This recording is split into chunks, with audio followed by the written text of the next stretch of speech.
Hear ye, brave souls and curious onlookers. Gather round as the fires of fate crackle and the drums of destiny thunder across the Iron Realm. Welcome to episode 64 of our ever-unfolding saga, an odyssey forged in courage, betrayal, and choices that could topple kingdoms. It all began with a single spark in episode 1, and now that ember has become an inferno. If you've only just arrived, oh wandering soul, fret not. You've stumbled into the eye of the storm, but the entire journey is preserved. Every sword clash, whispered secret, and divine reckoning, waiting for you to binge with abandon. Each Wednesday night, our fellowship gathers at the sacred table, where imagination reigns and dice defy gravity. From there, the tale is cast into the production dungeon, where tireless trolls shape it with hammer and flame. And come Sunday, it rises anew, polished and radiant, unleashed upon the world via YouTube for all to witness. But lo, our reach stretches further still.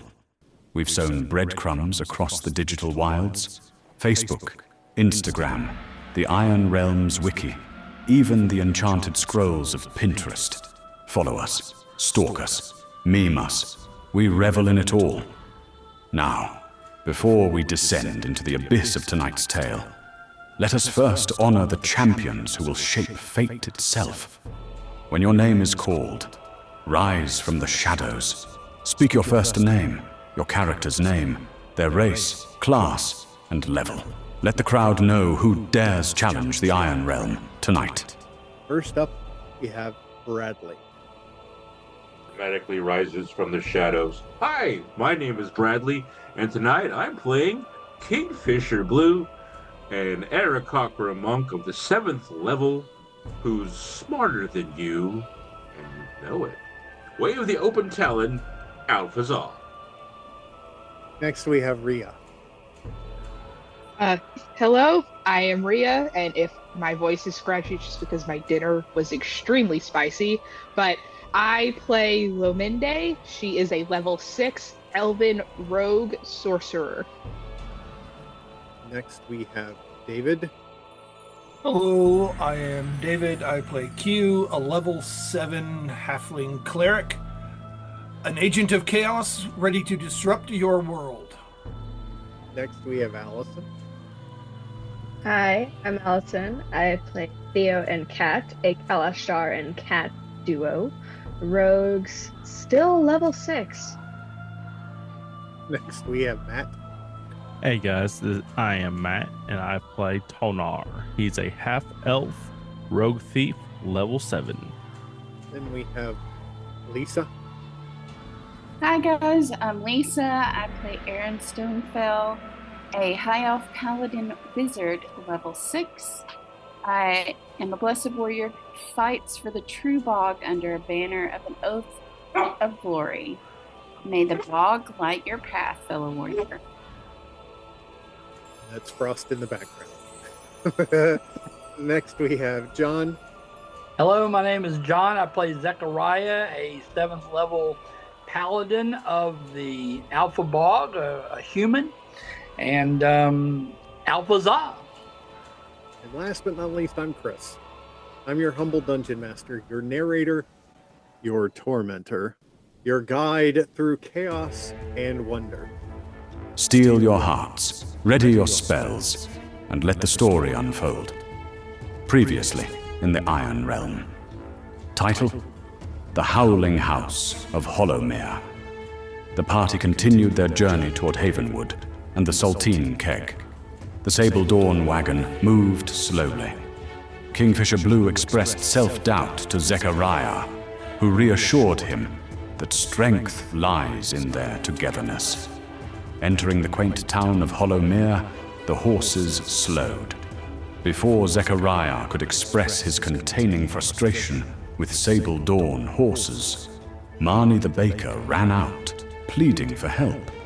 Her handyman brother, Plum, had vanished at Greaves Manor. Marnie explained villagers were terrified by rumors of strange noises and haunting spirits of the manor. Desperate, she offered the group fresh bread and coins. Before a choice to help could be made, the cart automatically moved toward Greaves Manor. Erin knocked, opening the doors to a well-lit foyer covered in dust, but with no fresh footprints. Q investigated an interior door, found an organ, and pressed a key, instantly disappearing. Kingfisher Blue flew in, played a chord, and also vanished, experiencing a jarring electrical jolt, the signature of a teleportation device. Lomin Day and Zechariah rushed in, finding the pair in the drawing room. In the dusty kitchen, Lomin Day noticed faint flower scent and barely perceptible footprints. Kingfisher checked the cabinets and vanished again. Erin followed, reappearing in a dark bedroom where she used prestidigitation for light. The loop was confirmed when Kingfisher jumped on the bed, disappeared, and reappeared in the kitchen. On the second floor, Lominde was startled when instruments began playing a haunting tune, a trick controlled by a hidden string. Zechariah saw a figure in a white shroud run across the foyer. Erin ran and sailed over the railing to the first floor. Sliding into the kitchen, she instantly spotted footprints, but the chase found no one. The party regrouped on the third floor landing and decided to open all the doors at once. Tall Nar's door revealed a shocking scene. A captive gentleman tied to a chair, surrounded by 3 people, a woman, a small goblin, and a large half-orc, and a small vault in the floor. Tall Nar immediately threw a screaming ball bearing into the room. The piercing noise incapacitated nearly everyone, allowing Tall Nar to quickly tie up all 3 captors. Marnie the baker and villagers rushed upstairs. Marnie's brother was quickly untied and identified the culprits: Snaggletooth, Gus, and Velmayar, members of the Eastern Thieves Guild. They had been stealing from the church treasury and using the manor's tricks to haunt the house while searching for the Greaves Manor treasure. Join the party in the little village of Hollowmere as we continue the next chapter of Whispers of the Garnet Moon. Let's roll. Good evening, fellow warriors. Good evening. Hello. All right. Here we are, Wednesday night. Let's try that again. Good evening, fellow warriors. Good evening. Oh, welcome to Wednesday night. I think we all need a couple of cups of coffee, or maybe an energy drink to get ourselves going. Little meth, just something to get through. Let's not go that far. I mean, I do have the medical kind. No. Because I am prescribed meds. Not going there. But welcome, everybody. Glad that you're back with us for yet another episode of Whispers of the Garnet Moon with the Iron Realm D&D group. Glad that everybody is here. And so starting off tonight, kind of crazy last week with a Scooby-Doo style adventure for our Halloween campaign. I hope that you guys... Where'd you get that idea from? All I can say is thank you, Hanna-Barbera. You made it very easy to be able to do it. That's not what I'm talking about, but we'll get to that some other time. But, last week's episode was excellent. Had a fantastic time. But we are in the midst of Hollowmere, and the villagers standing around. They have... a group of people that have gotten in some trouble for scaring everybody in town, and it's very apparent that the townspeople are not appreciative of what these 3 have been up to, including the sister whacking them on the head, and obviously she doesn't appreciate what they've been doing, and has told them so. But you have the opportunity to explore this town and this village. It is late at night. You have not stayed there over the course of the entire 12 hours that would be normally darkness. So you have the opportunity of exploring, resting, whatever you decide to do. There are a number of places that you could go if you chose to. The Hollow Heart is an inn that is directly in front of y'all, to your northwest, as well as the Chapel of the Quiet Moon directly below you. There is the Graves, the Blue Barn, which is directly below you, Manor Gate, as well as there's some other places that you can go to as well, including the what's his name? I should have written it down. The Wizard's House and some other places as well. So The little tavern called the Red Herring. It's no, another there's no place called the Red Herring. I'm sorry, I don't know what you're talking about. No, there's never been a red herring in anything that we have done as a group. But you have the opportunity of moving around for a while. The cart is basically here for the evening. So. What do y'all want to do? Oh, well, I guess if the cart's not moving, we ain't going. All right.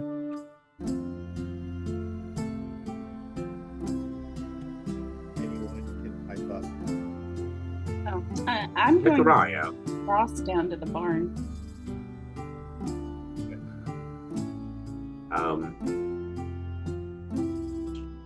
what say you, Zeke, about staying here, exploring this town, or should we continue to Havenwood?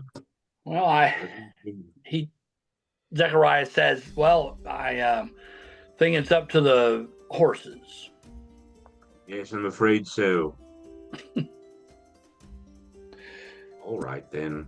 So Zechariah will actually just go and he'll get back on the wagon and Why?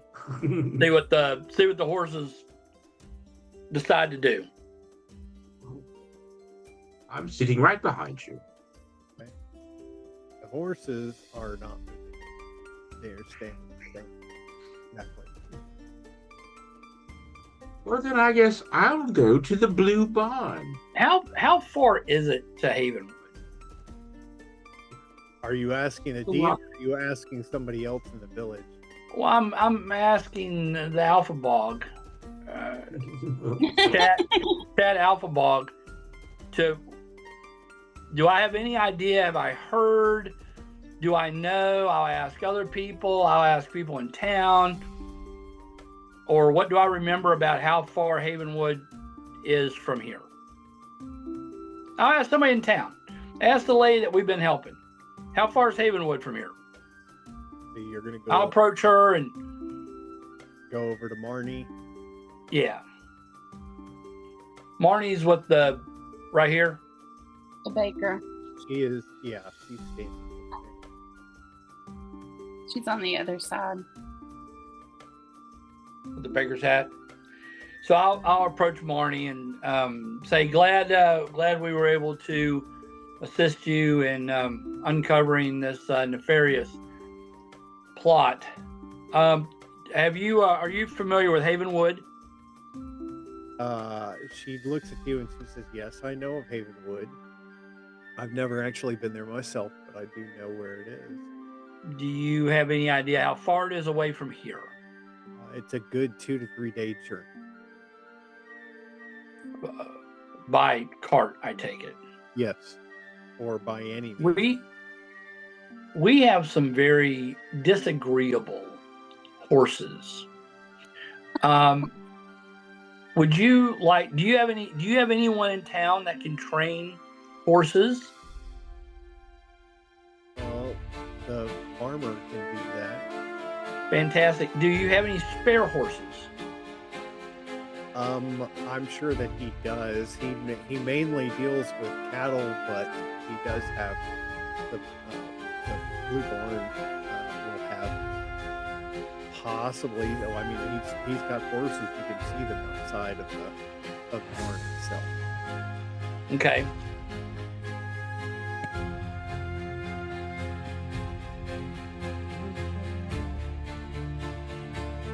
Farmer Joss. Is his name. So. All right. So let's go down here. Let's go down here, and I'll look for. Did you say Farmer Josh? Farmer Joss. Joss. Josh. Like Joel Sweden. Farmer Joss.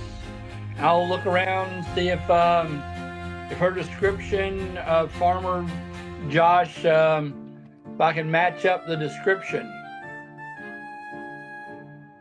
He's the only one who has a farm. Should be easy to locate him then. Excuse me, a barn in town. He has a farm outside of town where all of his cows are. But it's not the Blue Barn. Blue Barn. Well, it's the Blue Barn because it's painted the color blue. It is a 2-story barn that basically houses a lot of the city's or the village's supplies. Oh, so that's not a tavern, that's the farmer. Okay. Yeah. Well, I was going there anyway, so. The Blue Barn is not a tavern. It is actual Blue Barn. It's part of a farm that Farmer Joss. Is this the entrance here? The entrance is right there.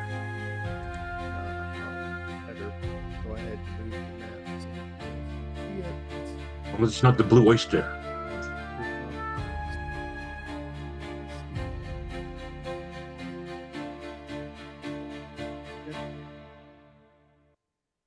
I will reveal.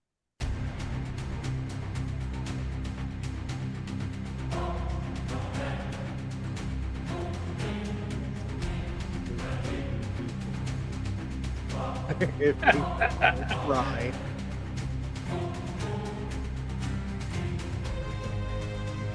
So, right there at the door, you can see that Farmer Joss is messing with some hay.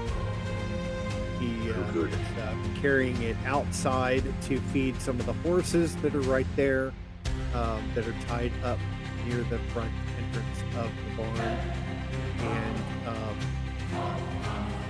roll an investigation check, if you would, please, Zechariah, since you're the hero.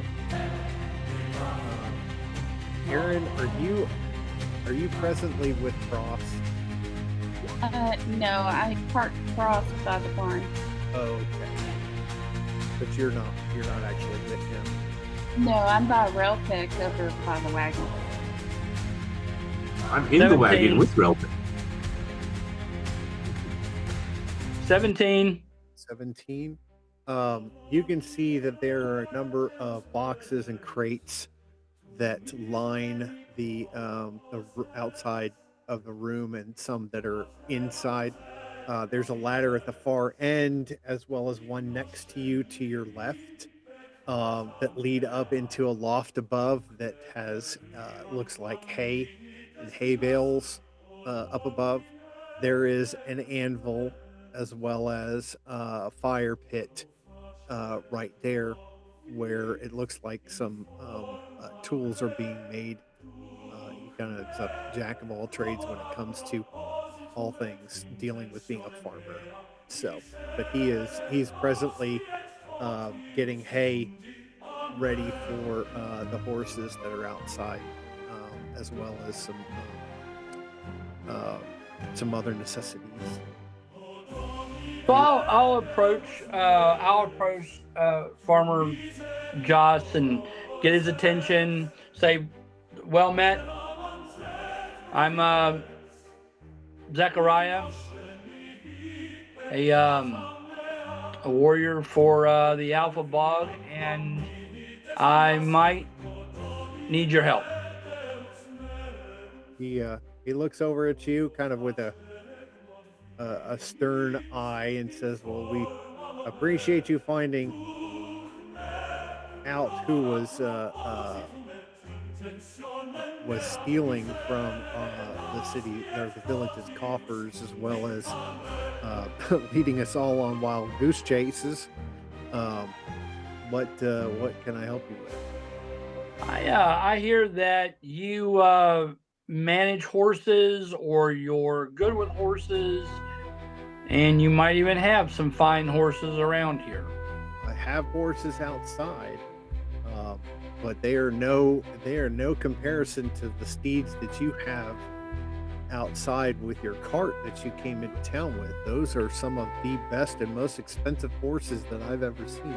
Well, I would be more than happy to trade you those fine, wonderful, amazing horses for some of your horses.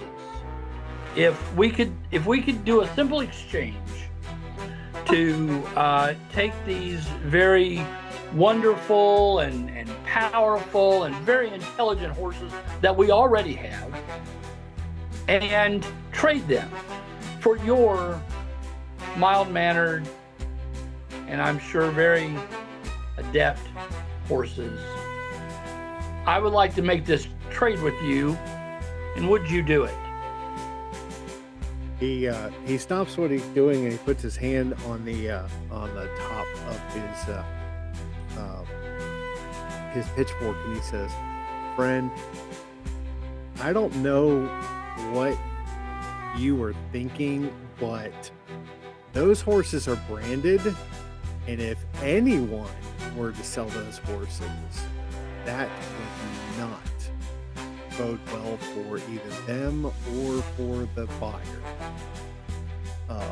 Those are Sable Dawn horses. They have a mission to accomplish, and there's no way I would ever take those."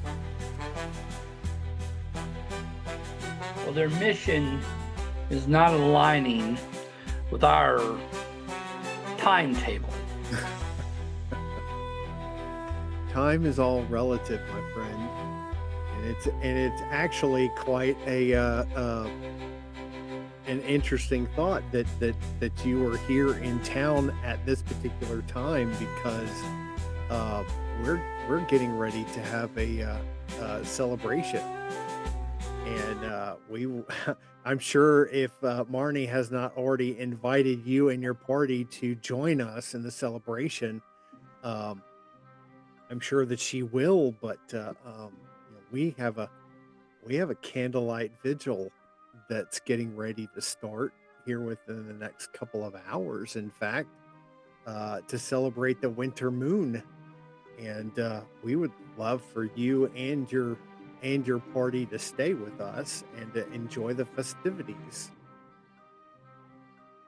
I certainly will. Or you can. I'll have Marnie let the group know. I was just simply coming down here to see if you could help me with this particular problem. These horses seem to have a mind of their own. Do you have any solutions on how I could make these horses do what I want them to do? Unfortunately, horses of this nature, no. There's no suggestion that I could make. Just let them go about their business, getting you to your appointed place as Sable Dawn, as said that you are going to go. I would not deviate in any way if I were you. Thank you for your advice and your time. Sure. So I'll go back up here and I announce in front of the horses, in fact, a little louder than I normally am, right into their face. I say, I'm looking at the rest of the group, and I say, our leaders and I point towards the horses. Our leaders here are going to decide when and if we leave this fine, wonderful little town that we've arrived at. There is some type of a celebration that's going on, and Marnie will be able to fill you in if you would like to stay and partake, or if these horses decide to just start to leave. Apparently, we need to go with them. So, and I kind of bow to the horses.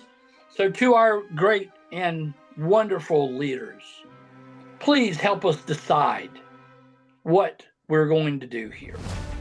And then I just, in a disgusting kind of tone and mood, I just kind of go and I sit back up on my seat.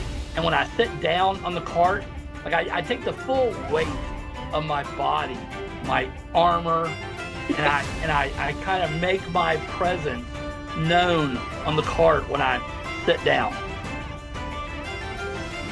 The rest of you that are in the cart, outside the cart, when Zechariah sits down, you hear the cart creak under his obvious exaggerated weight.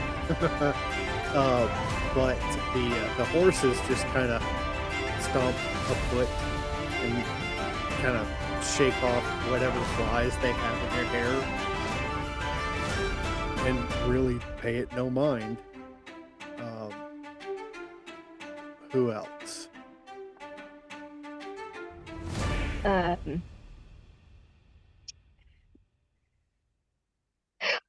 Cat, the human, is gonna look at Zechariah and just say, "Did we not realize that these horses are leading us this whole time, and technically they get to choose how fast or how slow we go, and there's no point in trying to rush them?" Like, I feel that was common sense. that is dawning on me by the hour. Then you need to chill and let them run their course. They're animals. They will get us where we need to go in due time. And take in the scenery. Take a little walk. And you kind of see Zachariah's shoulders kind of slump a little bit as he kind of seems to kind of relax. Okay, look right. And let's take a walk. With her hand outstretched. Okay, so since I'm now sitting on one of the horse's backs, I'll lean over gently and whisper into Morgan's ear. Are you guys hungry? There's a barn over there. You can get something to eat. Take a nap, and then just come back and let us know when you're ready to go. How's that? Horses again just kind of shake off whatever flies are bothering them, either with their tail or with their ears. Shake around and kind of stomp a foot here and there, but don't pay the conversation much more.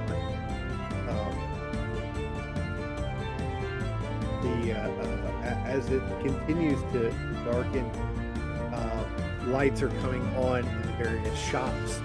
As you can see, there's lights that are shining from the chapel, as well as the Blue Barn's lights are on. Farmer Joss is taking the hay out to the horses. There's lights on further down the street, or down the path to other buildings. People are milling about from place to place, walking from house to house or building to building. There is a little bit of noise coming from the Hollow Heart above you, as well as other areas.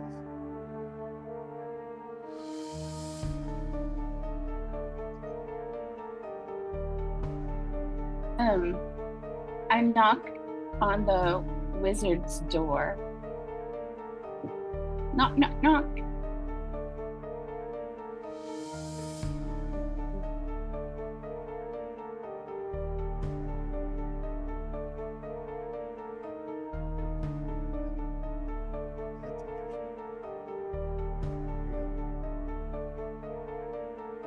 So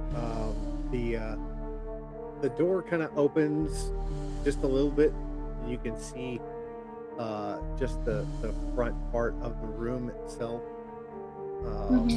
There's a pattern on the floor, the smell of incantations and other potions, other things like that of that nature come wafting to you. Hello. I'm Aaron. Is anyone here? There it is.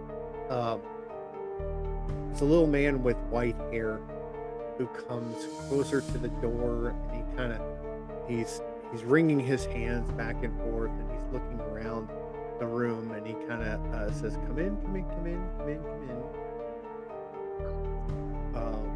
There are 3 or 4 candles that are sitting on his desk in the front room, and he says, "Come in, come in, come in, come in."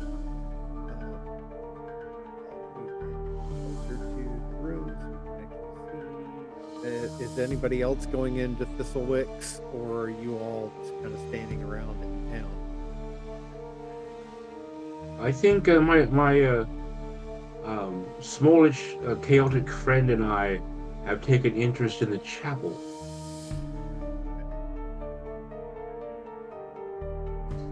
No problem.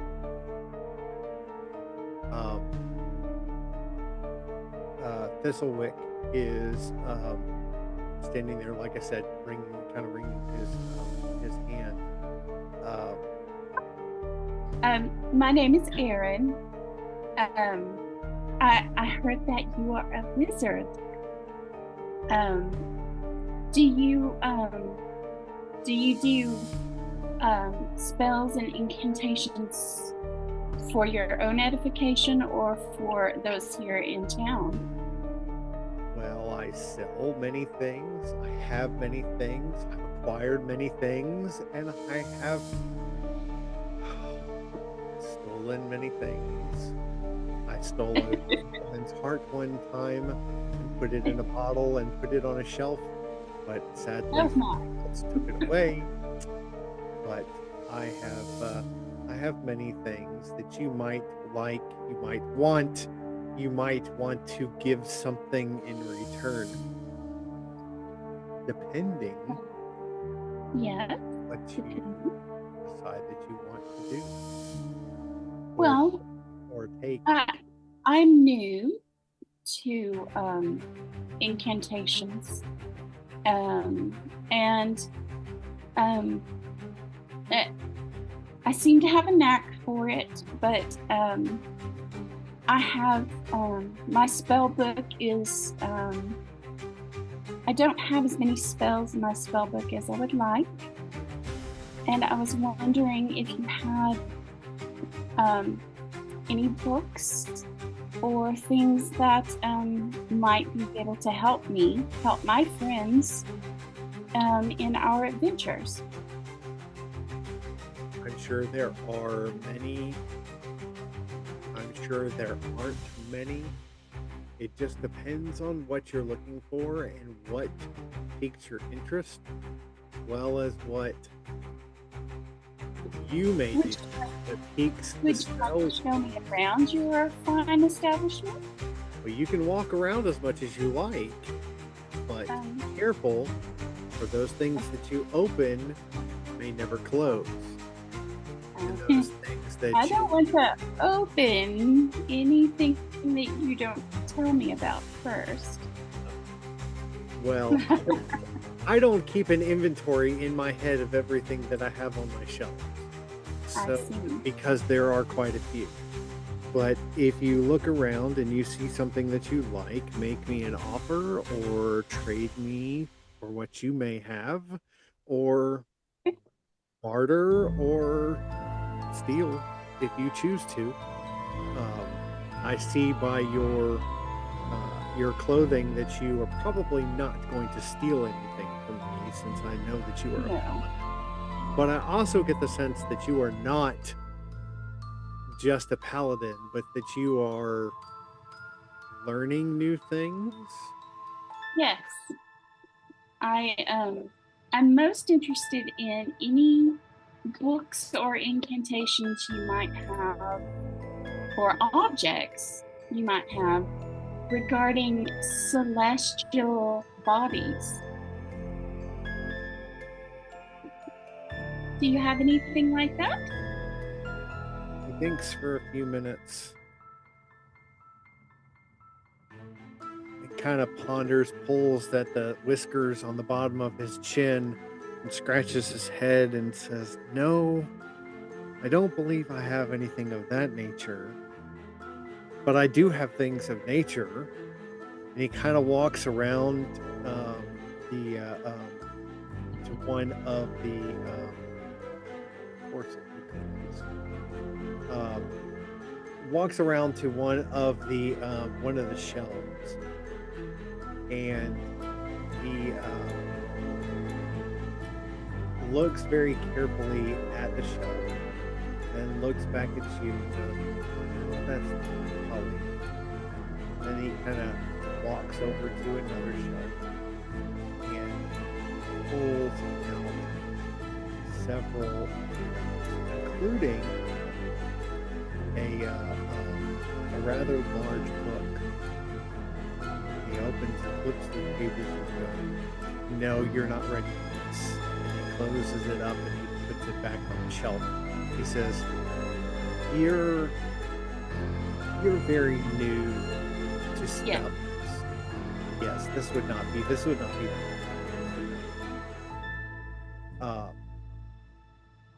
But he goes over and says, "Have you any use for runes?"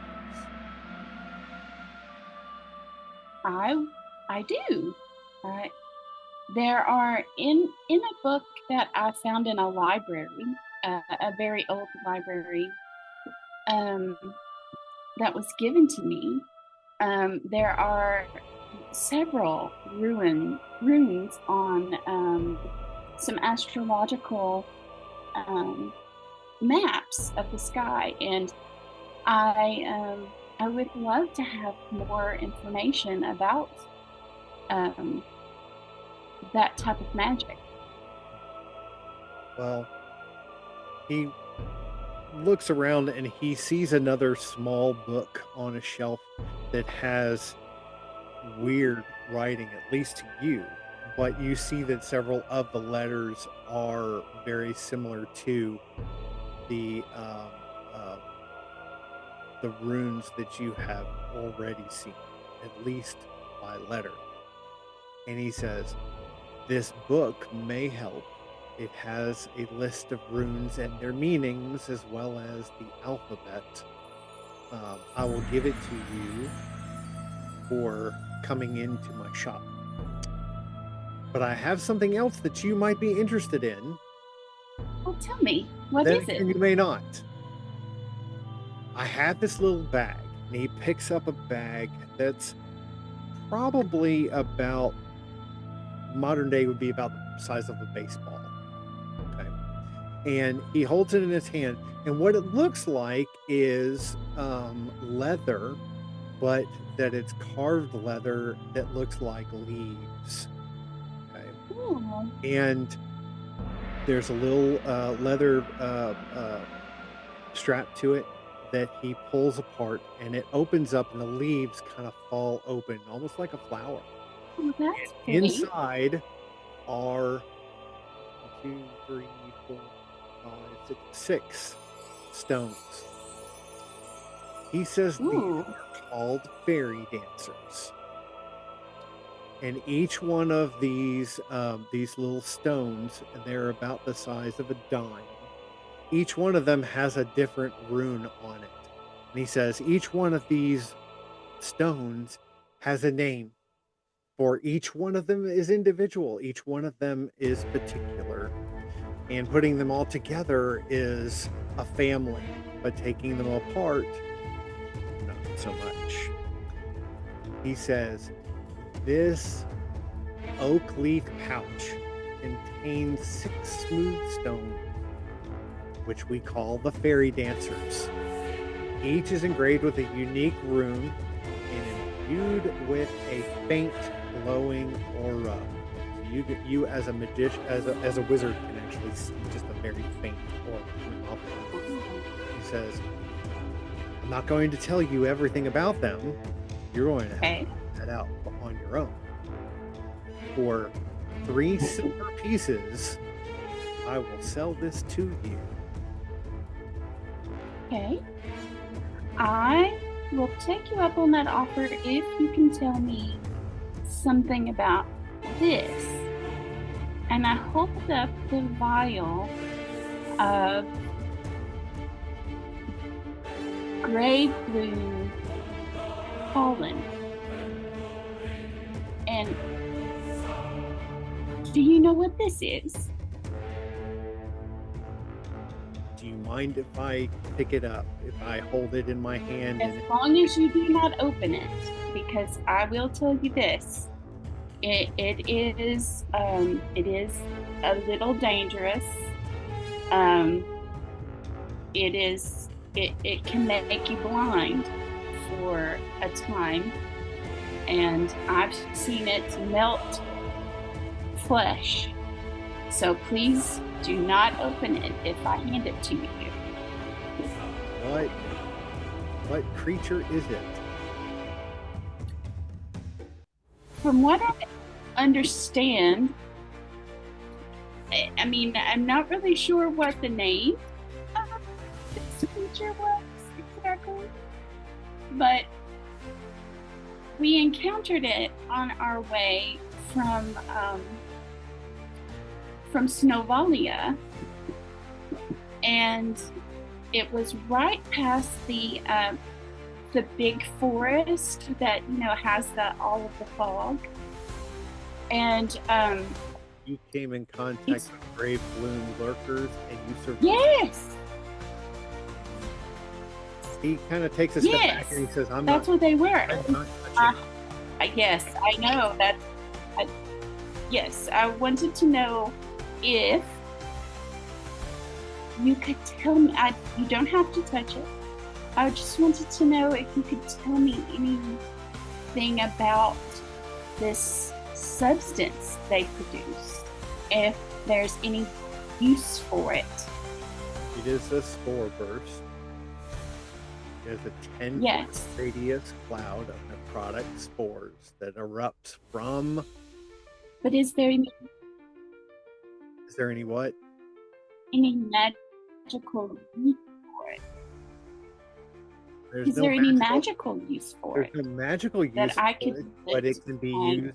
It can be used to kill someone. It can be used as a poison, but it's not. It is not a magical property by any means, unless you were to decide to use it necrotically. Oh.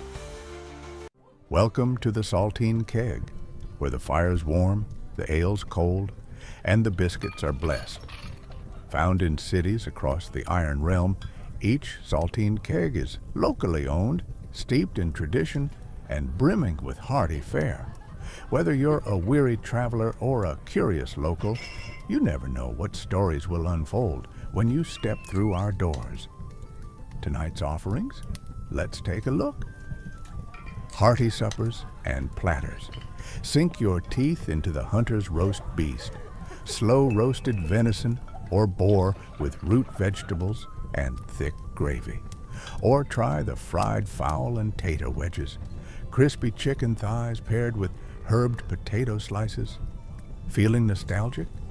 The shepherd's pie of the southern marches brings ground lamb and mashed turnips together in a golden crust.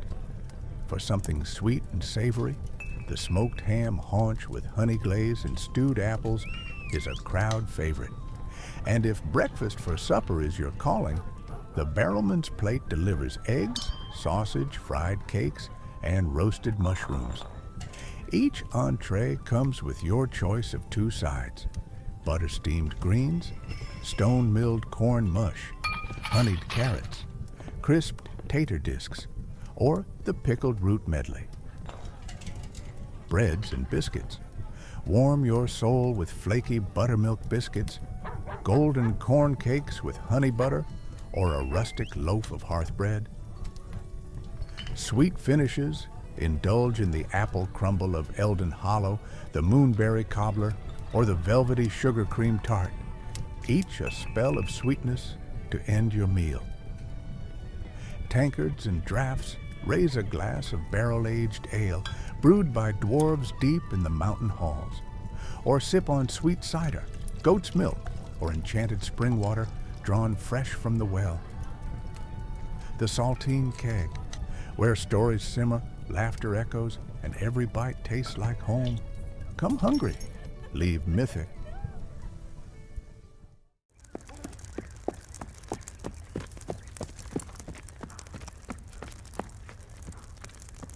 From hearth to hall, we deliver it all.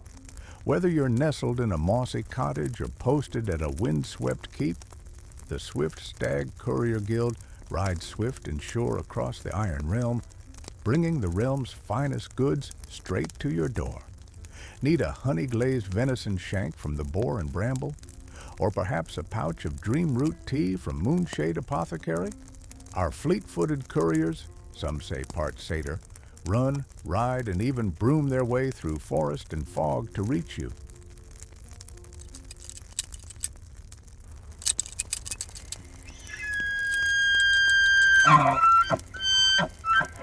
From enchanted combs at Velvet Antler Emporium, to cinnamon knots fresh from the Soot and Spoon, to wax-dipped candles and ink vials from Glimmerwick Provisions, we partner with the best, so you never go without.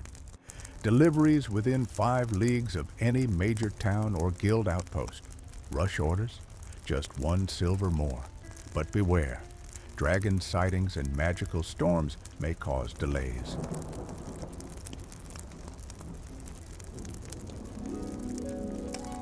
Look for the Silver Stag mid-leap, antlers trailing wind, satchel stamped with seal.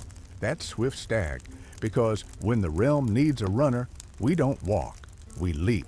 Swift Stag Courier Guild. From hearth to hall, we deliver it all.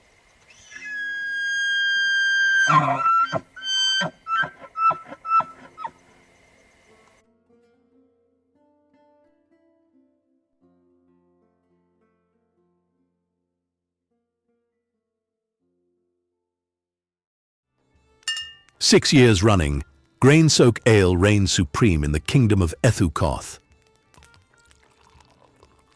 Crafted by the Grain-Soak brothers in small batches, originally served only at the Dusty Kettle Tavern in Balastar VR, now served across the realms.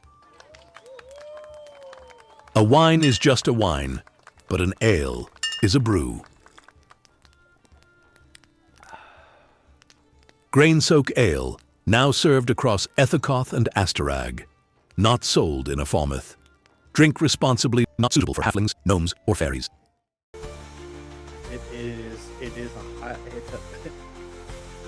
I'm sure that you had Would what its effect.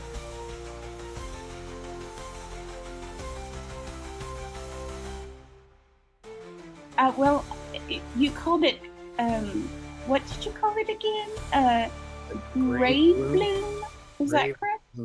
Grave bloom. I saw a bottle of wine with that name on it recently. I did not drink it. Well, I'm very glad that you didn't, because that would immediately have killed you.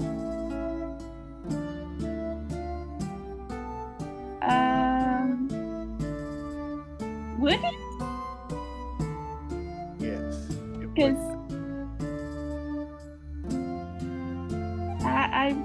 wondered,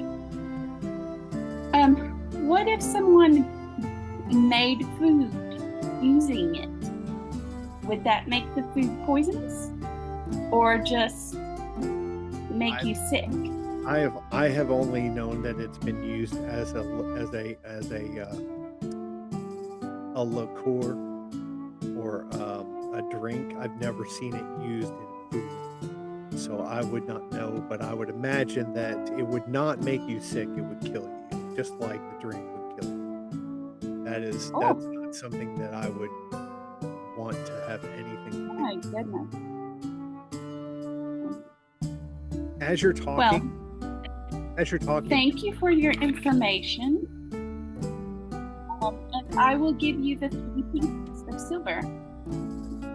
he takes the silver from you and puts it into the little coat pocket that he on his person.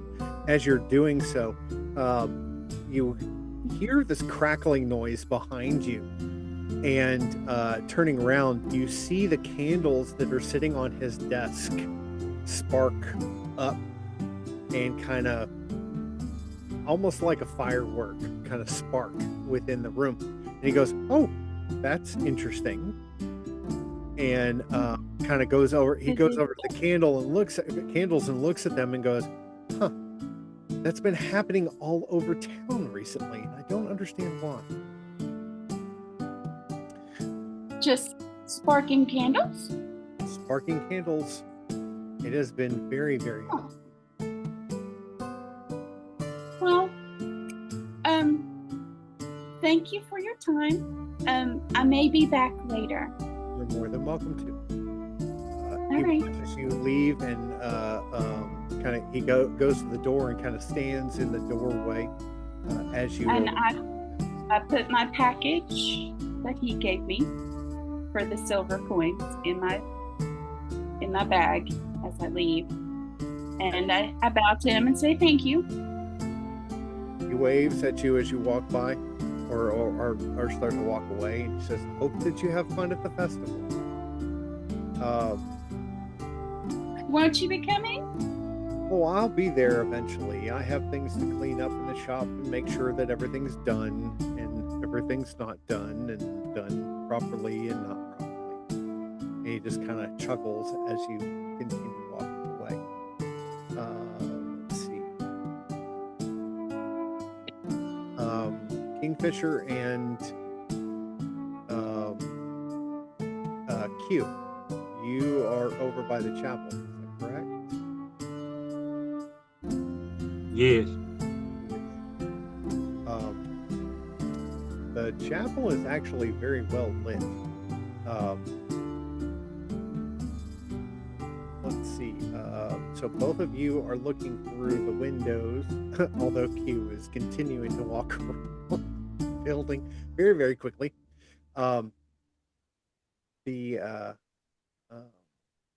Kingfisher, as you are actually standing there looking in the window, please roll a perception check.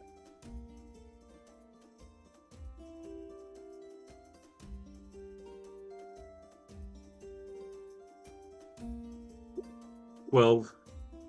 12. The window that you're actually looking into is stained glass. You can see that there are areas where the glass is actually clear, and you can see that there is someone inside, but you're not exactly sure because the glass is not clear. It's kind of a not foggy, Opaque? but opaque. Yes, but you can see that there's an image as you're looking in to see. You actually hear the footsteps of somebody coming around the corner, and you see the sister standing there. She has her hands on her hips, and she says, "What are you doing outside of my chapel?" This is the baker? No, this is the chapel. You're standing. Okay, but you said the sister, which is the first person we met who was a baker, so No, it's not Marnie, the baker. Marnie is the baker. Sister is the Marnie. sister of the chapel, the quiet room. Okay, different sister, as in Okay. Yeah. And I'm like, Yeah. how is it marring Marnie the is the sister quality? of Plum, who is the plumber. Marnie is the baker. She is a sister to. She and Plum are brother and sister. Sorry, I should I should have made that a little bit more clear. Apologize. But yeah, sister is standing there in front of the window of the chapel, looking at you, and she says, "What are you doing outside of my chapel?" Oh, hello. I'm Kingfisher Blue, and I am a monk. And so nice to meet you, sister. I'm a monk of both the Alpha and the Abaddon Bog. And uh, I was admiring your stained glass. It is a beautiful quality. The patterns are unique and intriguing. And I was I was trying to decide which part of myself I wanted to feed first, either my soul or my stomach, as the bakery is right here. And Marnie promised me some lovely birdseed cakes, but I think she's getting ready for the festival. So I thought maybe I would learn more about your chapel and your faith, if you would have me. And I am Q, a wandering cleric, just looking for a place to rest and pray. Well, I appreciate each of you taking the time to wander around the chapel. Normally, folks will not wander through around the building, but will actually come to the door to knock and enter. Right now, someone is actually using the chapel, so we're giving him some privacy at the moment. But I do appreciate you coming over and visiting with us. Yes, Marnie does make some very good treats, as well as hearty breads and other things. We all appreciate her hard work and her devotion to keeping us all from starving. It has not been easy. We do have stores that have an abundance, but that is reserved in the event that we continue to have problems with the spirits that plague our area, and those roving bands that continue to come through our area, demanding food, drink, and other things. But right now, no demands. Pardon? We made no demands when we came through. We offered to help because Marnie asked us for assistance. Oh no! We're on our way to Havenwood. I'm not saying that you're doing anything nefarious. Everything that you've done so far has been very helpful, and we all appreciate it, and we'll continue to appreciate you being here. We hope that you are going to stay as we have our festivities for our candlelight vigil this evening. Will you be staying, or will you be traveling on? It seems we don't have a choice in the matter. Our vehicle decides where it goes and where it stays, and therefore, the horse is piloting the vehicle. Of course, we could go on without them, but we promised that we would take that conveyance all the way to Havenwood, and then return, have the horses return to Snowvalia when we were finished, which is where we came from. So tell me, sister, tell me of your faith. What bog or gods or deities do you worship here? As you're asking her that question, she kind of looks over your shoulder, behind you. She says, "Do you see that? Do you see what's over there?" And she points directly behind you into the wooded area that's directly behind. Come on, machine. Really? Do you see anything behind me? I quickly glance over my shoulder and through his wing feathers to see what I might see. I keep my eye on the sister. Trying to. Why is this being technically difficult? It's not difficult to move this thing up so that I can. Anyway, trying to move the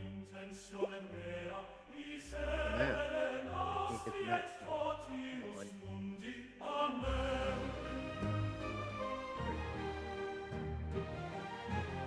She I'll signal Q to keep an eye on the sister while I turn and look. So we can both look, but we're both also watching her. Well, yeah, where it's not. Yeah, as you're doing that, and Q is looking behind her. Q, you see actually. Get the really. I don't understand why this is giving me so many problems tonight. Matt, it would not be a Wednesday night if I did not have issues, right? Correct. Please bear with us. Rar. That's not a bear. That's a dog. This is a bear. It's enough to make me want to pull my hair out. I don't want to do that. At least it's not an out. You don't have much left. Directly behind you, Q. Oh, and on my perception check, dear Dungeon Master, I did roll a natural 20, which is a 24 perception check. I, however, got a wing in my face and couldn't see anything. There's a distinct alarm in her voice as she says to you, "Do you see that over there?" And Q, when you turn around, you see the shadows on the ground that are formed because of the light coming from the stained glass window of the chapel where you're standing. It's shining into the trees, and there are shadows that are moving independently of the tree limbs. There's the air is very still.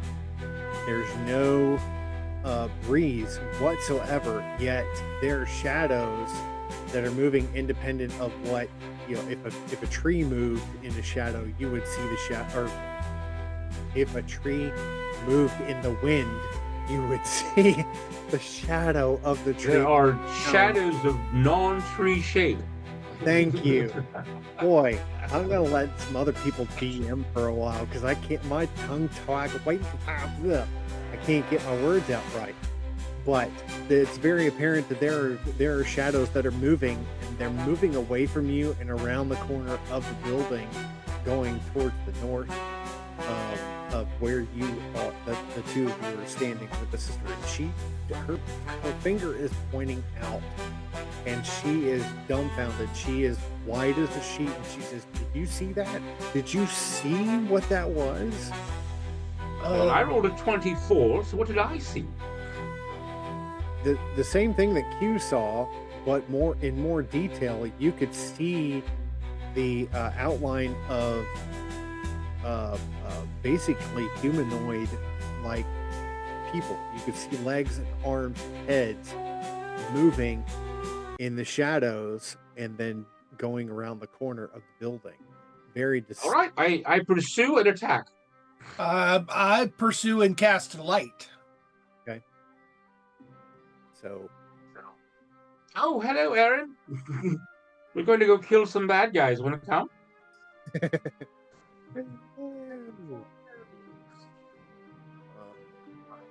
if I can get that back down here.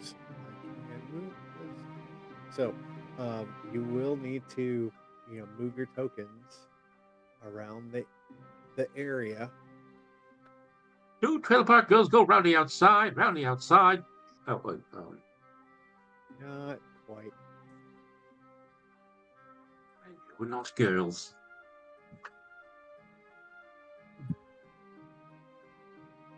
Two trailer park boys? That's another copyrighted thing. All right.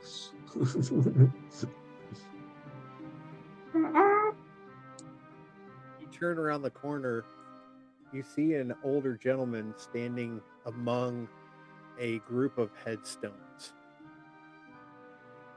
He is brushing off the top of one of the stones, and he is placing a candle on top of it. He's using another candle that's lit to drop some wax onto the top of the headstone, and then he's using the candle that's not lit and placing it in the wax on top of the stone. He looks up as you turn around the corner, and he looks at you like, who are you people? Well, I'm going Never to mind, cast, Joya. What are you doing? And why I'm did going you to cast scare the light sister on half the to death? stump. He looks at both of you and says, please, one at a time, and please keep your voices down. You are and have some respect for the dead. He looks at you, Kingfisher, and he says, my monk friend, what exactly were you asking? You just scared the living daylights out of that sister back there, and I want to know why. Who sister? I would never try and Yes. hurt her. I work with her on a daily basis. There's no way that I would try and scare her. Well, Ruse is upon us on some side of this because she acted scared to death and pointed at you. She pointed at Trying to. She pointed at me, and he looks at himself and puts his hand over his heart like, I don't understand what you're talking about. Explain, please. No time to explain.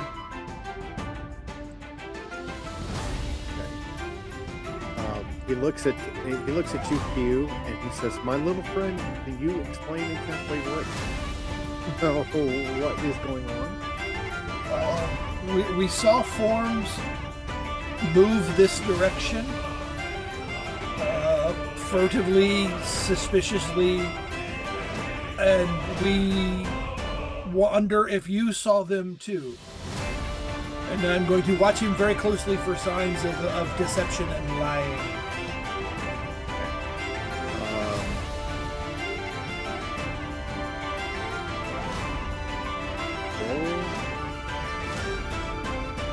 Roll in an Arcana check.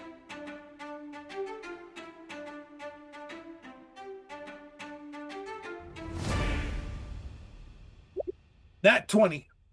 Ooh, well done. Well done. Wow. 2 back to back almost.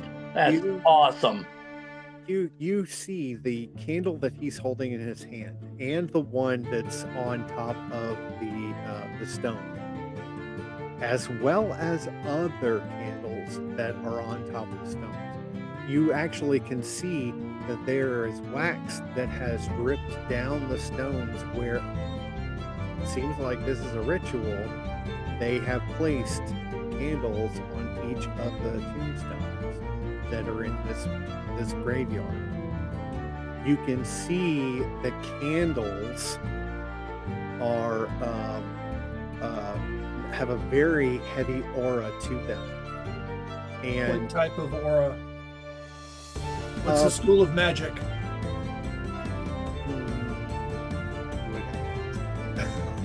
Necromancy. Oh, I mean, it's candles on a tombstone. What was I supposed to say? I mean, you are the DM, so you should know. Really? I take inspiration away from you. I see that Aaron has the sister detained, is observed anyway. So I will fly back and Keep an eye on her. yes. It seemed like she was trying to sneak off by saying, "Oh, look over there."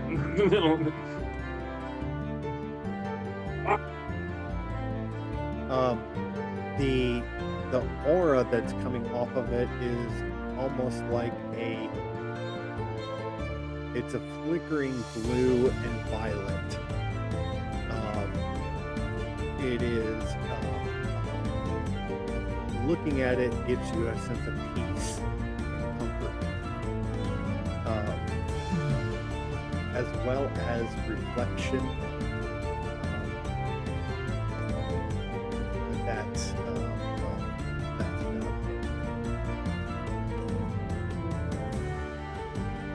And what? And you seem to be doing, prayers. What can I do to ease your burden? Well, Holding out my holy symbol, but not trying to do anything other than show I'm a cleric.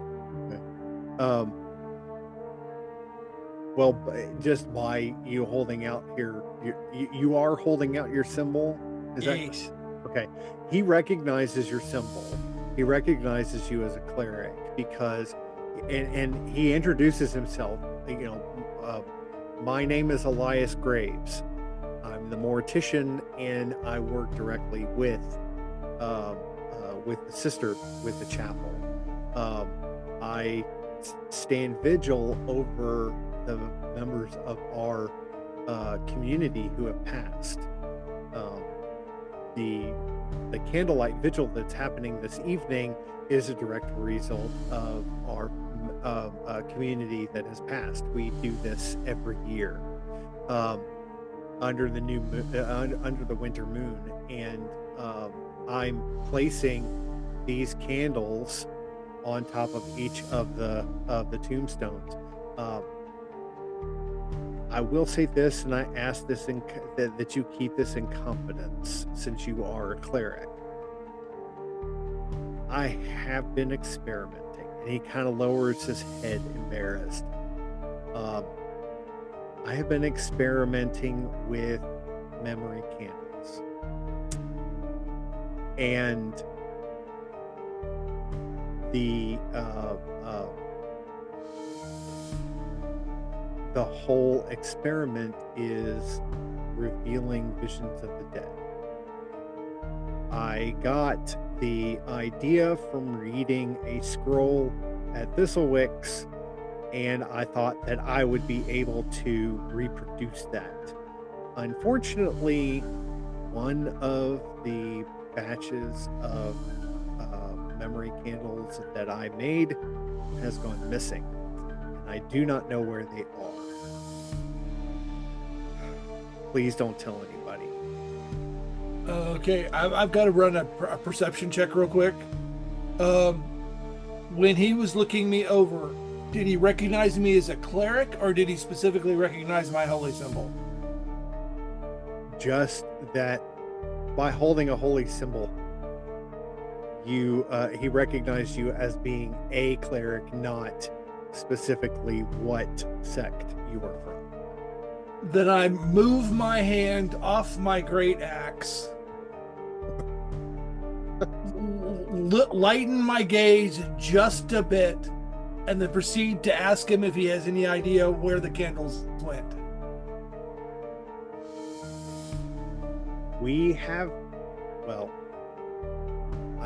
I have heard that other people have been experiencing strange things with the candles in town.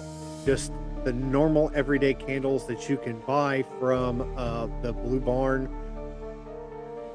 that everyone uses, the beeswax candles, but they're all doing strange things. Okay, flashing candles again. But you don't know that because you weren't with Erin. Yes. Unless she told you just in happenstance that she came running over to you guys. So I asked him if he's going to sit vigil all night, and if he is, I'm going to sit with him. Once I finish lighting each of the candles and have them in place, I will be going with the rest of the townspeople into the water pool in the center of town to hold vigil there. Do I have any inclination that he is being deceitful? You can roll perception check to see. I'm not. The light is dark. I am not scrutinizing him well. A 9. He takes a match and he lights it and he says, "You are a very interesting halfling. I'm not sure." And it can see the light kind of flickering off of your colander on the top of your head. And he says, "I'm not exactly sure what the colander is about, but I'm glad that you are here. You make me feel a little bit more comfortable. If you would like, you can help me with the candles. I have 5 more to do, and then we can go together over into the center of town, if you wish." I will help him with his ritual. Okay, and Sir Monk, I apologize that we may have gotten off to on the wrong foot or the wrong talon, so to speak. And he kind of chuckles a little bit, but I would love your help as well, if you choose to join us and help us with our task. Yes, I'm honored to do so, and I do apologize for misjudging you on first sight, but I did see you with my own eyes, shadowy humanoid figures traveling this way. That's why we came, and we thought you either were the danger or were in danger, and that was my motivation when I first saw you. I appreciate your wariness of the situation. It could be that the memory candles that I have created or attempted to create may have created those shadows of our dearly departed. And he kind of puts his hands out, looking at the gravestones, and says that they could be trying to make their presence known, especially in light of the candlelight vigil coming up. I don't know, but I do understand your trepidation for sure. So the 3 of you continue working as we move on to other people in the party. Joyous Dia de la Muerte.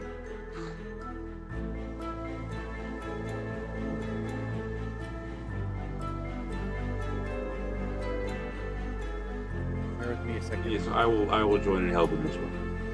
I'm going to safe side.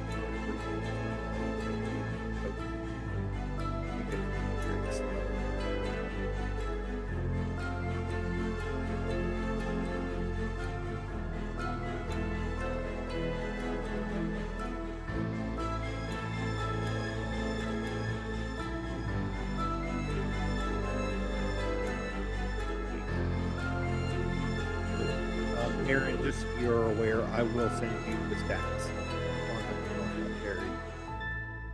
the fairy dancers. If Hold me close, my fairy dancer. my screen will come up. Technical difficulties, please stand by.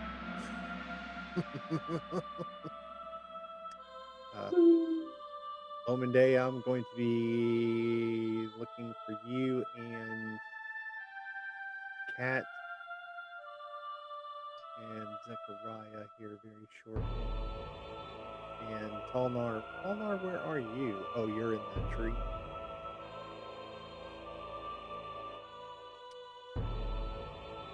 We're getting to everybody. And maybe not.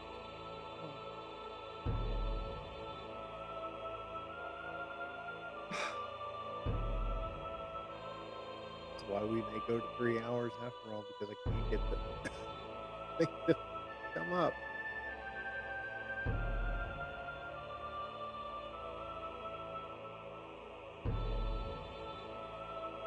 Doing big pictures.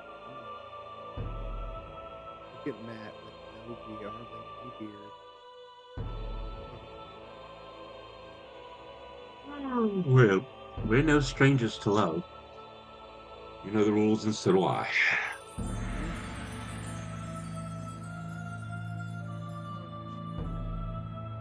Yes. There we go.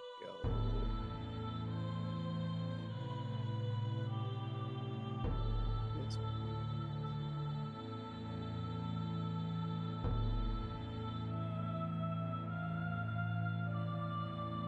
This is so. Huh.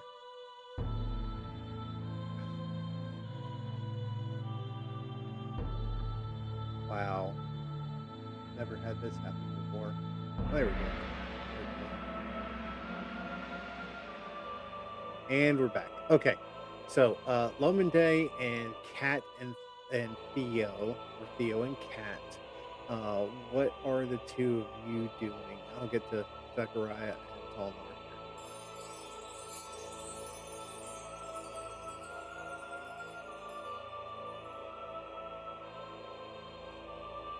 Could I roll like a perception or insight? Because personally don't know what I'd be doing right now. Maybe I can just go wherever I feel like called to go. Okay. Like, You have plenty of locations throughout town.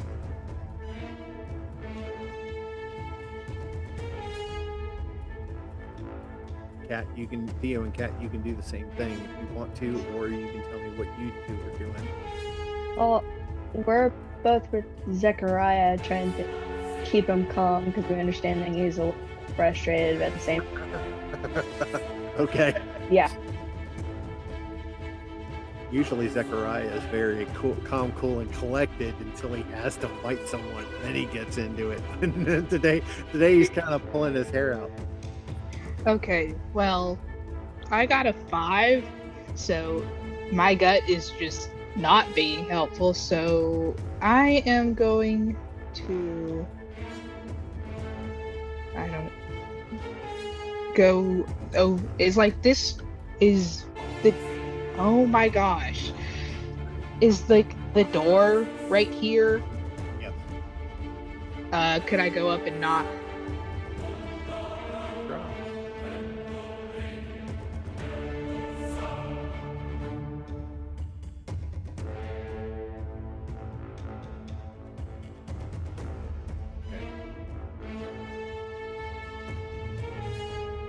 So you are knocking on the manor gate.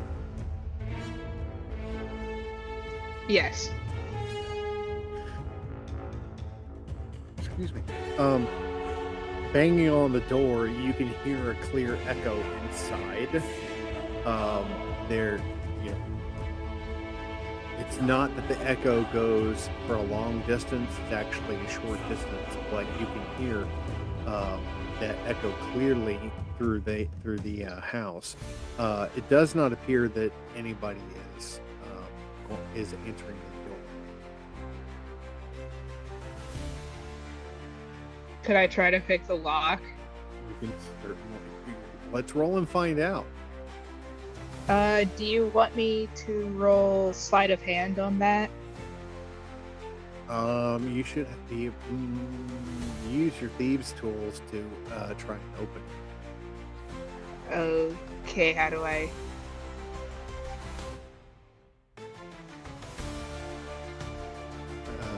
Let's see, Talmar as a fellow rogue. Are you still with us?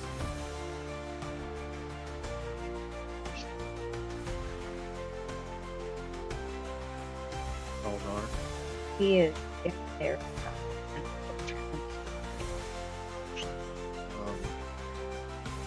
be able to use your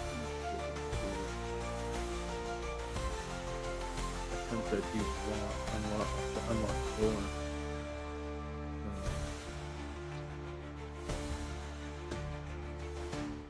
Yeah. Do you actually have it on your? You can actually add that thieves tools to your skill list, but It's on my. It's in my proficiencies.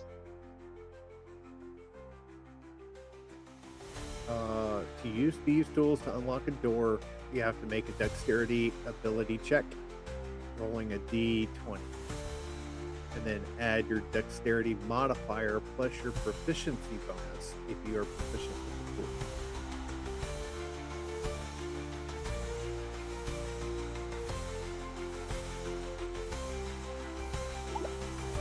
Well, that sucked. I'm putting these dice in jail after this. It's an 8. An 8. So you was it an 8 plus your proficiency? That was the whole thing. Okay. Well, you did not break one of your pieces of your or one of your tools in your toolkit, but you definitely were not expecting it to bend the way that it did. You can try a different tool if you choose to, or you can walk away from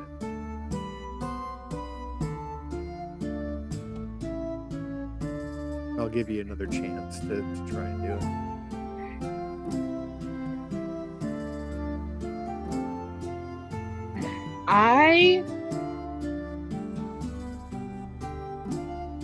Where is it?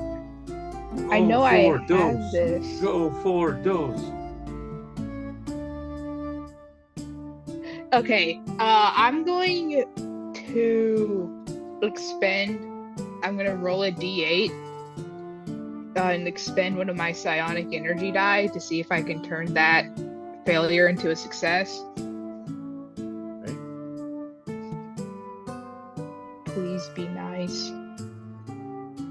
It's not nice. It was a 3. So, okay. So yeah, trying with all your mental ability to get the door to budge using your toolkit, you're not able to do so. The door kind of jiggles a little bit, and you can hear the inner mechanism trying to work, but it does not. Well, everything sucks. I'm going home. Can't go home yet. I can't go home at all. You gotta find the right portal. Okay. I'm just gonna slunk back over there in the direction of the horses. Okay. Well, look, at least you attempted it, instead of not doing anything at all. Let's see. So, is Talnar still away from the computer? Yes, he is. Yeah, on Discord, he said he might have to leave.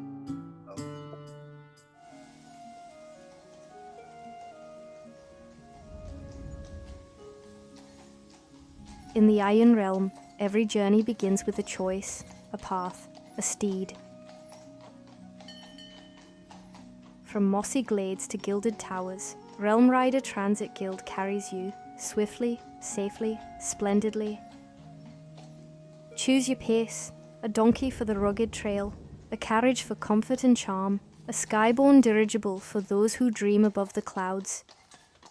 Founded by Sir Garrick of the Seven Saddles, Realm Rider blends magic and muscle, offering enchanted root stones, bonded beastmasters, and bardic entertainment for the discerning traveller. Book your passage at any Realm Rider waystone, found in taverns, guild halls, and market squares. Your route sigil will glow when your steed arrives. Realm Rider Transit Guild. From cobblestone to cloud, your journey, your steed.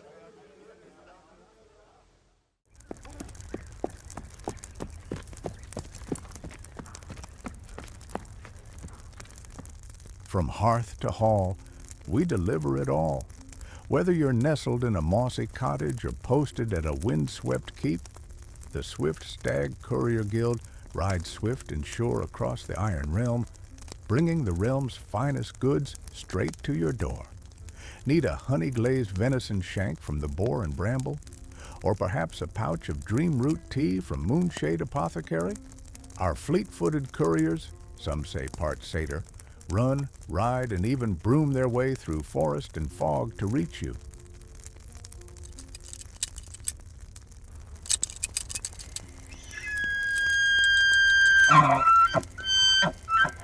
From enchanted combs at Velvet Antler Emporium to cinnamon knots fresh from the soot and spoon, to wax-dipped candles and ink vials from Glimmerwick Provisions, we partner with the best, so you never go without.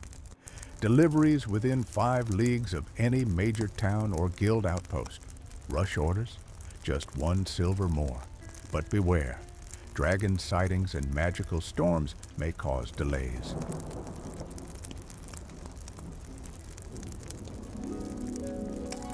Look for the silver stag mid-leap, antlers trailing wind, satchel stamped with seal. That's swift stag, because when the realm needs a runner, we don't walk, we leap. Swift Stag Courier Guild. From hearth to hall, we deliver it all.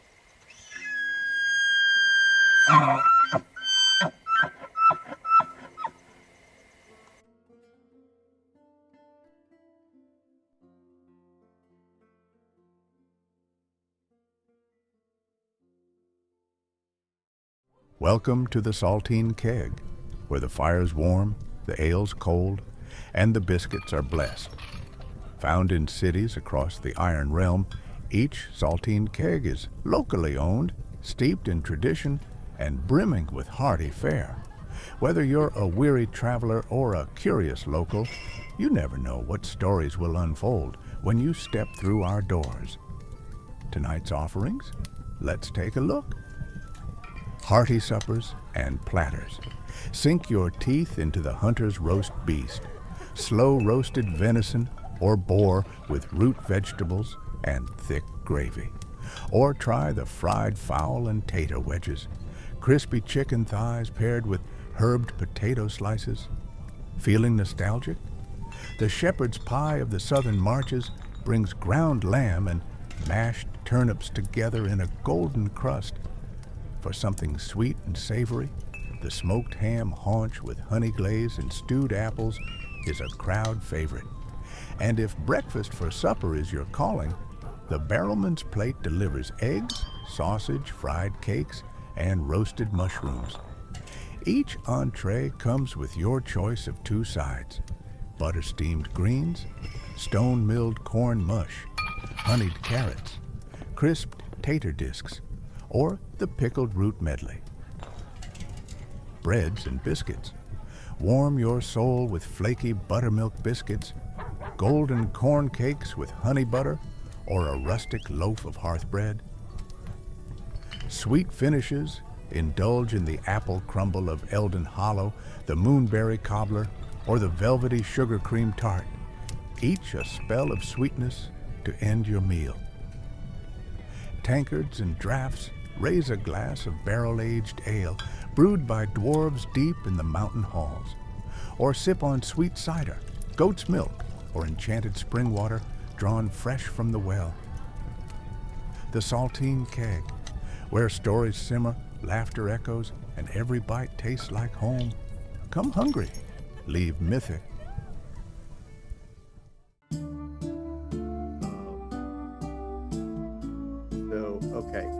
So Zechariah, Theo and Kat, as well as Lomende, are with you.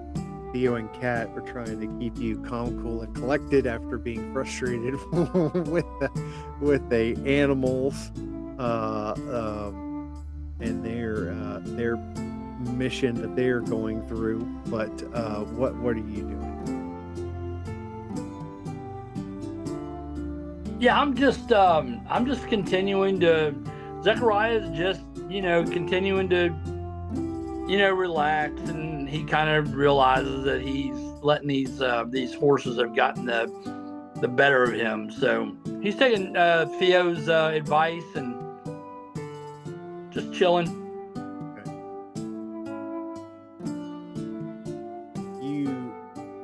Looking around, making sure if there's nothing out of the ordinary, or no one's in danger or anything like that. You hear someone yelling from down the street. Okay.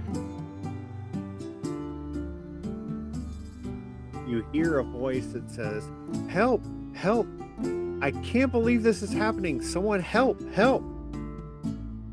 Take off in the direction of the noise. The direction of the noise is directly south of you. Aaron, from your point of view, you're the first one to see and hear that it is Marnie the baker. She says, "Help, help, please, someone come and help me."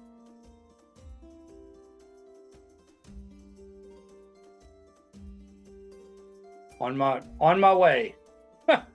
I'm heading towards the noise. I've got to reload roll 20. Okay. Yeah, roll 20 seems to be a little bit twitchy this evening. Yeah, something's going on because, I can't. What's going on, Marnie? She opens up the door to her bakery. She says, "Come in and look at this. Come in and look at this." And the two of you go in. On when you enter into the room, you're inside her bakery. You can see that she has shelves with loaves of bread, all different shapes, sizes. The smell of flour is just gives you hunger pains. It smells so good in there. On one of the makeshift counters that she has set up, she has all of these cupcakes, and each one of them has a little candle set in them. But there's a set of about 6 cupcakes that the candles are all lit and they're all sparking up into the air. The rest of them, the candles are look brand new, beeswax candles that look the cupcakes look very appetizing and appealing, but this one set of candles are flickering, and then all of a sudden they go out. Marnie looks at you and then looks around the room and she says, "Darn it, Thistlewick, he's been at it again." Actually, I've been up to Thistlewood, and he's having the same problem with his candles. So I'm wondering, where did you buy these candles? Well, the majority of them, and she looks down, she says, majority of these I've had for quite a while. These new ones I picked up from Thistlewicks. But the new ones aren't sparking. Is that correct? No, the other ones. She points to the ones that didn't spark. And she says, "These are the ones that I've had for a while." She says, "The spark I got from Thistlewicks." I wonder if they were in the back. I wonder where he got his shipment of candles from. Because he didn't enchant the candles himself, or at least he in our conversation he never said he didn't enchant the candles, but he was concerned about them, and he did not appear to be the person who enchanted these candles. Well, if it's not Thistlewick, I don't know who it would be. She kind of stomps off in the direction of Thistlewick. She says, "I'm going to give that man a piece of my mind." Okay. And she leaves me alone in a bakery? No, she stops at the door and she says, "Well, I kind of have to lock up, so if you want to come with me, you're more than welcome to." Yes, I had some questions for the good sister, so I will go back up to the chapel. He stomps in the direction. Passes by Zechariah, and she says, "I don't know what he was thinking, but Thistlewick, he's in a heap of trouble."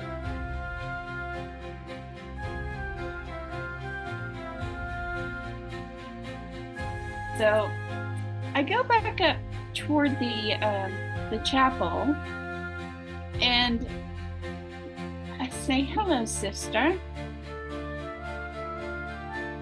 Kind of looks at you, and she recognizes that you are a paladin. She says, "Hello." Hi. Out of curiosity, twice now, you've dodged the question. That once from my pal Zechariah, who is also a paladin, and once from my friends, particularly Kingfisher Blue, the Aarakocra, what gods do you serve, sister? And don't try to wave me off. I am like a dog with a bone when I get a mystery.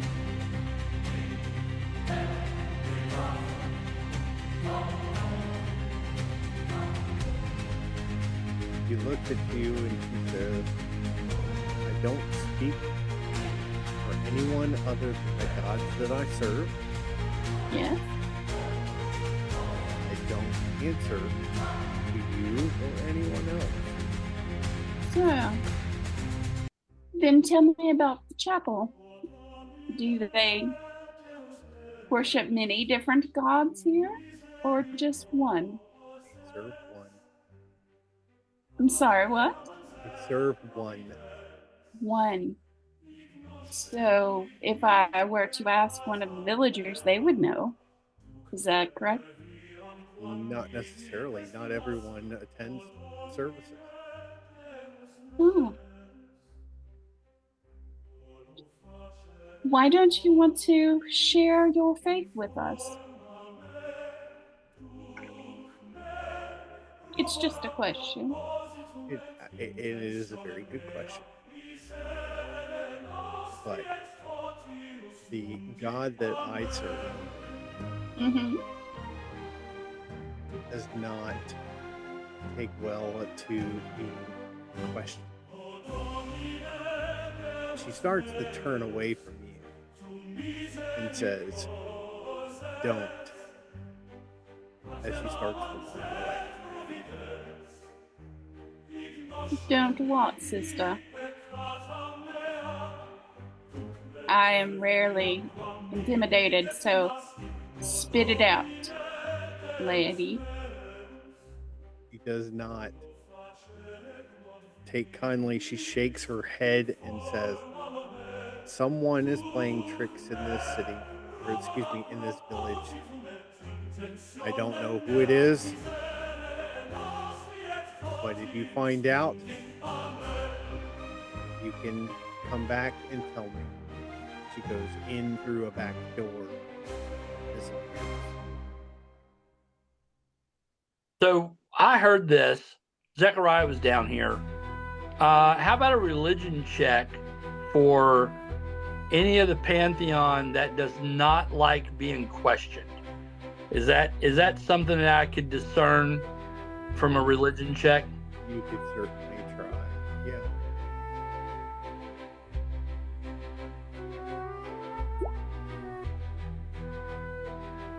Strong 18.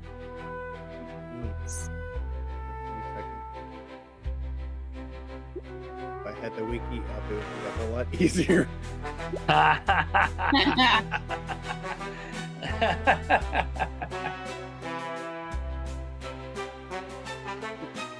Maybe he'll give us a clue on what we're dealing with here. But God that does Zed, a bog it's that Zed. doesn't like to be. I bet it's Zed. Zed. Zed.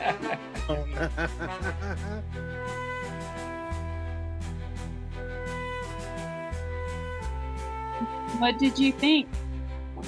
I think it's Zed.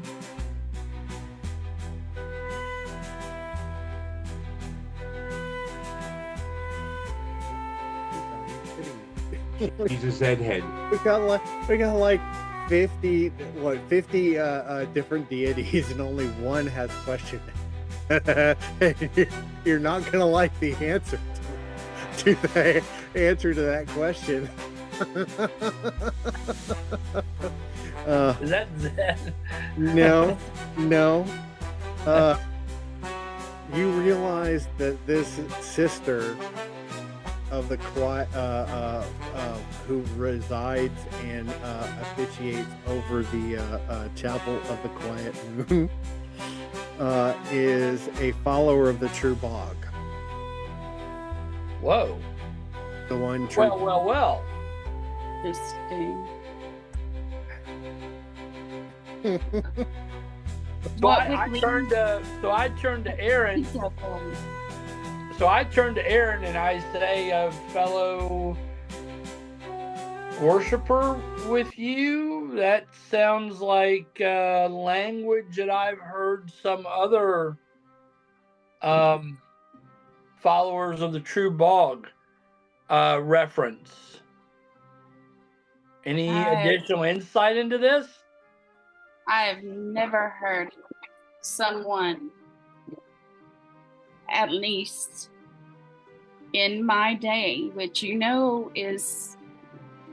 was long ago, ever not want to tell of the glory of the True Bog to others. So I am deeply concerned about the system.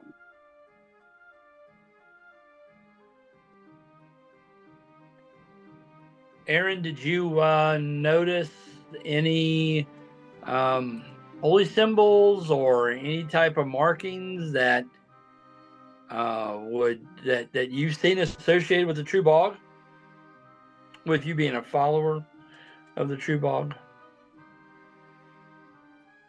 I don't recognize any from the outside of this chapel, or I wouldn't have asked her.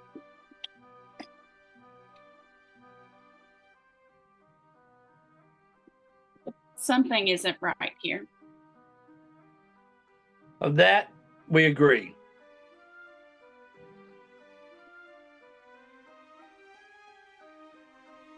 Zechariah kind of looks around, walks around the building, and just kind of eyes the horses and the cart, just to see if there's anything going on with the horses or the cart.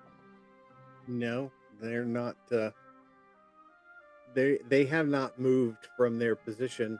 Relpek is actually laying down in the bed of the cart, sound asleep with his head leaning up against you.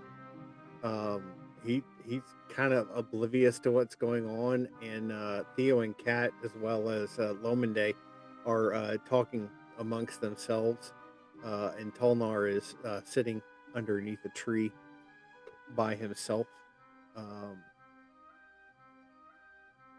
Most likely reading Dwarvish. Probably. I'm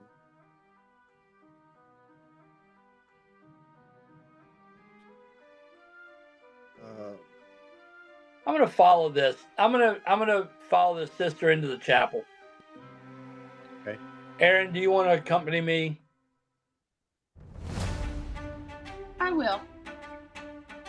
I don't think this conversation's done yet. Jose. Sorry about that, guys. Welcome back. We're glad that you're here with us. Okay. Try the door. Welcome, Matt. Yeah, I just back. follow her. Yeah. If she closed the door, I'll open it and follow. I'll follow the sister into the chapel. You find the door is locked. I look back at I look back at Aaron, and I go, remember the last time that someone walked into a building and I followed them and the door was frozen shut? Well, this one is locked. Well, I telepathically send Frost to go see where Lomende is at. And he picks up her, he nudges her, and kind of bows and wiggles at her to see if she will come with him. Can I tell that he's trying to get me to follow? He's pulling the whole lassie thing, but roll an animal handling. Oh. Okay. What is it, boy? Did Tonar fall into a well?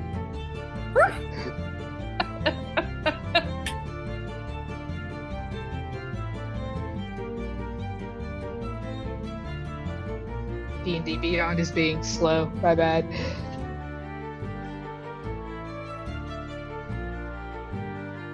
Please. yeah. That's a solid. That is a solid 5.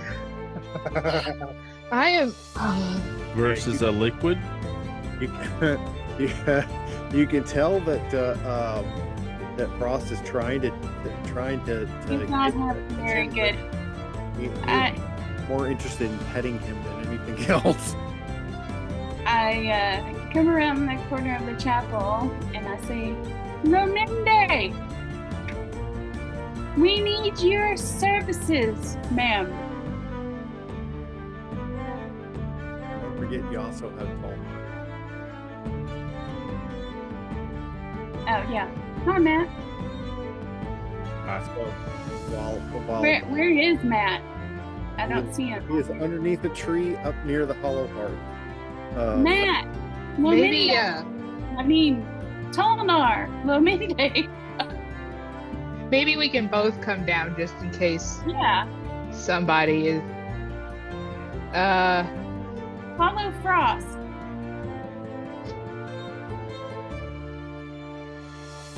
Yeah, I'll go ahead. Follow.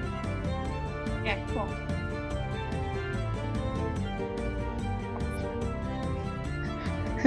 Rogues, come here. Rogues assemble. Big R instead of an A.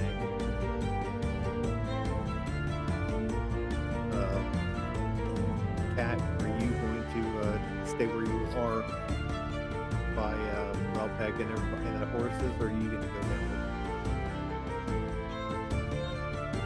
I was never invited, so guess I'm staying near the cart. Come on. Nah, you didn't invite me. I don't have to do everybody. Come on. Everybody. Split. But what if try I not want to? Fine, if you don't want to. Be the recluse that you are. Fine. We have a locked door and we need help because it is a chapel and neither of I'm going to speak for myself, but probably for my friend here. As a paladin, I do not feel comfortable just kicking in the door of the church, although I am angry enough to do so. I mean, if you have to get in, you have to get in. It doesn't matter if you pick But the lock. I would like to not damage the building if at all possible. So you rather the rogues to be breaking the law instead of you guys. Got it. Well, we're used to it. Well, Yeah. that's what's your beside the problem? point. I'm like, what's your problem, Matt? That's beside the point, Lomende. I mean, you don't feel like breaking the door down. I mean, picking the lock is Fine. just as bad. But Lomende, you Well- have the functional lock picking kit. I rolled a 19 this time. Everybody say thank you to my physical dice. And so it's going to be a +3 proficiency for 21. Do you have also expertise in your thieves tools, or do they do that in 2024 rules? Because if you have expertise, you add your proficiency yet again.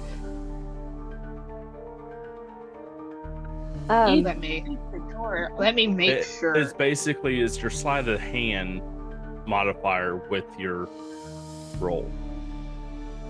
I think I have expertise, but still, that would just be a 24 instead of a 21. So that's up to the DM's discretion. Sorry. Still a solid roll. And to see your expertise on your skills It's a double circle. Well, the thieves' tools don't have that on there. Yeah. Because I know in the 2014 you could pick up expertise in thieves' tools, but I don't know if that's a thing 2024 is not. in 2024. Because it never let us pick the expertise for thieves' tools. That's what I'm unsure of. Okay. Let's just go with the 2014 rules. Yeah, still a strong roll. I mean, and accept it as fact for 2025 or 2024, simply because they may have excluded it, but that doesn't mean that we have to. Okay, so yeah, Rhea, go ahead. And Theo and Kat, did you have something you wanted to say? Yeah, but I was kind of talked over, so I'm good for now. Is there something that you wanted to do? At this point, it's already over, so. Yeah, you guys go ahead.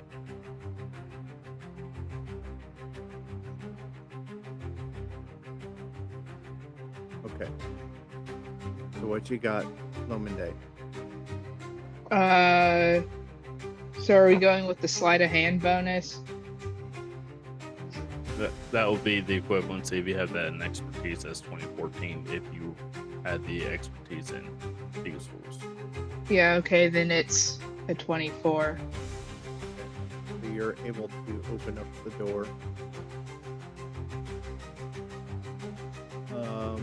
Lominde, are you at the door or are you on the other side of Frost? Is the door just directly in front of me? No, the door is where Zechariah is. Oh, my bad. So you're opening up the door, or is Zechariah opening up the door? I'll pick the lock and then step back because I have no idea what's going on. I was just called over here. Okay. Thank you for your help. So the door opens, and Zechariah, the first thing that hits you is the heat of the room. The second is the smell of burning, not only fire smoke, that sort of thing, like almost like a campfire, but more intense. okay. The sister is standing in the center of the room, and she's looking over at you. Actually, no, excuse me. She's not looking at you. She's looking in the opposite direction, so you see her back. You can see her that she's hunched over. She already was hunched over to begin with. She's kind of a portly woman and bent over, but her head is down, and she says, "You ruined everything. You ruined everything." And her voice gets more and more and more and more gravelly and intense. And the clothing that she's wearing starts to smolder and burn. She's wearing almost the equivalent of like a nun's robes. Okay. All the vestments and that sort of thing. And where she was, another creature starts to take form and shape where she was. A cinder wraith turns slowly in your direction, and the flame that is surrounding her charred flesh of the hand starts to that hand itself starts to look up and starts to point in your direction. She says, "You ruined everything. You ruined everything. You ruined everything. She screams this like jaw-dropping screech of ruined everything. And that's where we're going to end tonight. Oh, oh, really? Yes. Oh, man, I thought you were going to say roll initiative. Well, Yeah.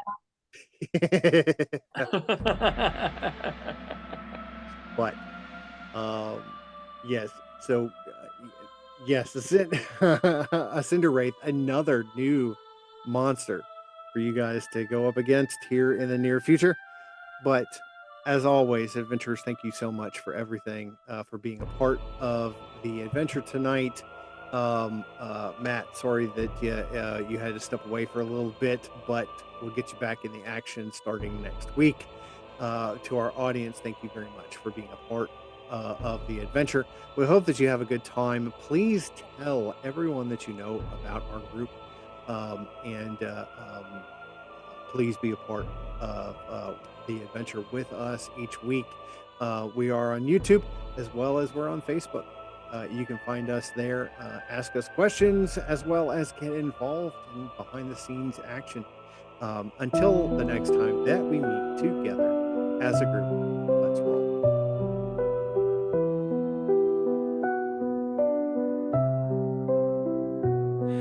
In shadows where the iron echoes call, a path unseen through the jagged fall, whispers of the past, secrets tightly drawn.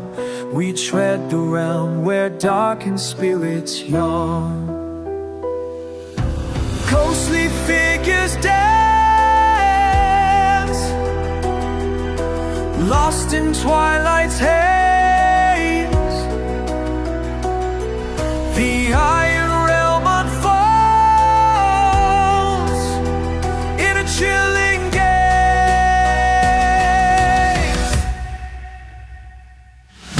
Journey through the dark where the iron hearts bleed. Embrace the shadows, feed the endless need. In a realm so twisted, truth and myth converge. We dive into the depths as the dark thoughts surge.